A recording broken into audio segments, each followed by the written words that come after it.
Nobody is a no forever. That's it. It's a yes when and a yes if. Right. That's the way the pathway works, right? Yep.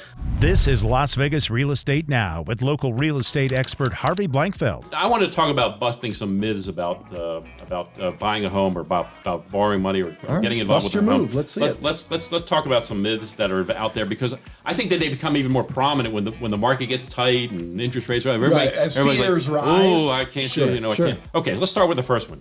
The first one is, I just kind of talked about it. I need to have a lot of money, at least 20% down, right, John? I got to have at least 20% down. Too many people believe that. It is not true. You do not need to save up 20% in order to become a homeowner. There are programs, VA, that do zero down. There's down payment assistance that could potentially fund your entire down payment. There's FHA at 3.5%. There's conventional with 3% down. So there are lots of small down payment loans, and I would strongly sort of disagree with the pundits out there in the world who say you should only buy a house if you can do a large down. That's the only way it makes sense, right? I disagree with that entirely. Yeah. The sooner you can become a homeowner, the better off you're going to be. And then the next question is, but I need to have a really great credit score, don't I, John? I have to have perfect credit. There are way more options than just for those with great credit, right? So if people out there thinking I need to have a 7 or an 800 credit score, this sort of thing, that is not the requirement. Okay. There are loans, I would tell you, reasonable loans in our marketplace going down to credit scores as low as 580. Wow.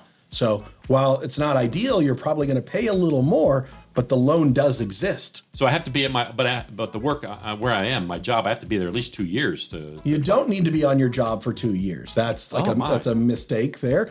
You can be on your job for maybe as little as a month potentially. But what the loans are really wanting is that you have a consistent work history, consistent earnings history. That's what we're looking for. It's not about how long you've necessarily been on this particular job. Oh, okay. Oh yeah. It's anytime a person says I can't buy a home because of something, but they never talk to an expert.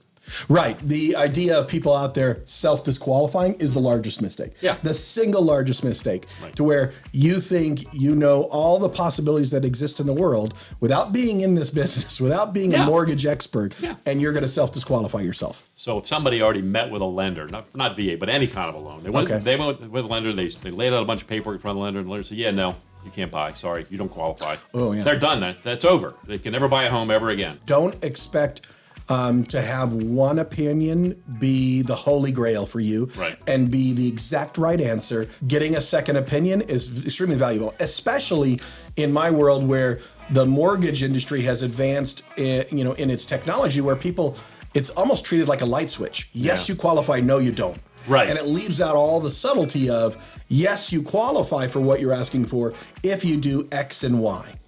That's really valuable.